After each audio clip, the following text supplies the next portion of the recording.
কারণ তাগুত যে বিধান লেখে সেই বিধানের নাম হলো গাই। সে বিধানের নাম কি? তার কথাটা কে বলছে? কদ তাবাইয়ানা, কদ বলেন, কদ তাবাইয়ানার রুশদু মিনাল গাই। আমি কি কথা বানায় বলছি? প্রত্যেকটা কথা কোরআন শরীফের আয়াত থেকে বলতেছি। এরপর যদি মুখত দাঁড়িয়ে আপনি যদি ভিন্ন রাজনীতি করেন, আপনার দাড়ির বিচার হবে।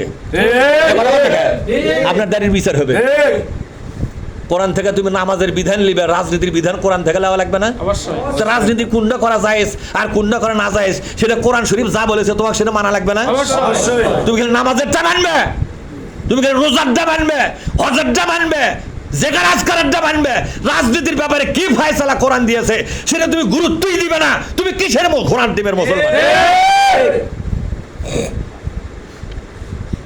তুমি এমন একটা দল করতে গেছো যেই দলে কোনো কোরআন হাদিসের কোনো কর্মসূচি নাই। ওই দলের নেতাকে জিজ্ঞেস করবে তোমরা যদি ক্ষমতা যাও কোরআন কায়েম হবে তো?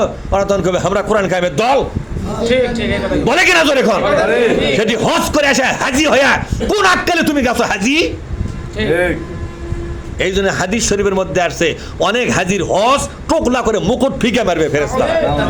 এটা কেন? বুখারী মুসলিমের হাদিস। অনেক নামাজির নামাজ টোকলা করে মুকুট ফিকে মারবে। তোর সহি নামাজ দিয়ে চলে যা। হানাফি মাযহাব হসো, তোমার গরম দিয়া লাভ নাই। আহলে হাদিস হসো, গরম দেয়া লাভ নাই। তুমি শাফি মাযহাবের লোক, উলা পরিচয় দিয়া লাভ নাই। ওয়ালা তামুতুন্না, বলেন ওয়ালা তামুতুন্না ইল্লা ওয়া আনতুম মুসলিমুন। একটা পরিচয় নিয়ে মরো, সেটা হলো তুমি মুসলমান। মুসলমান মানে হলো আল্লাহর কোরআনের বক্তৃতার কাছে মাথা নত করে দাও। কার কাছে? জোরে কোন? আল্লাহর কোরআনের কথাগুলোর কাছে মাথা নত করে দাও। কোরআন কি বলতেছে?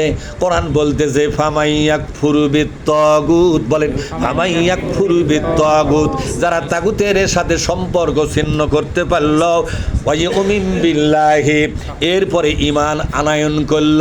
তাহলে ঈমান আনার শর্ত হলো তাগুতের সাথে সম্পর্ক ছিন্ন করা।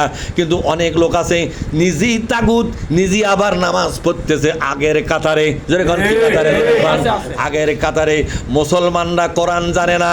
মুসলমানরা যদি কোরআন জানতো তাগুতকে সোজা সাপটা বলে দিত তুমি তাগুত, তোমার সাথে আমার কোনো সম্পর্ক নাই। ভাইরা আমার, হাজার হাজার টাকা দিলেও কোনো মুসলমান তাগুতের পিছনে থাকতো না যদি কোরআন বুঝতো। কথা ঠিক না? ঠিক। এই জন্য ওরা বলে, একদল মতলববাজ মৌলবী বলতেছে, কি বলতেছে শোনেন, কোরআন বোঝার দরকার নাই, ওটা আলেম ওলামা বুঝবে। এই মৌলবীরা আবার টাকায় বিক্রি হয়ে গেছে তাগুতের কাছে। মৌলবী নয়, এই মৌলবীর কাছে আল্লাহর চাইতে তাগুত মার্কা নেতারাই বড়।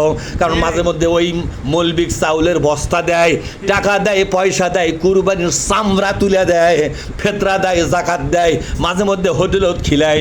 এগুলো দুনিয়ার লোভ লালসা ভোগ বিলাসের পাল্লার পর মৌলবী আখিরাত ভুলে গেছে, কোরআন ভুলে গেছে, মৌলবী বিক্রি হয়ে গেছে।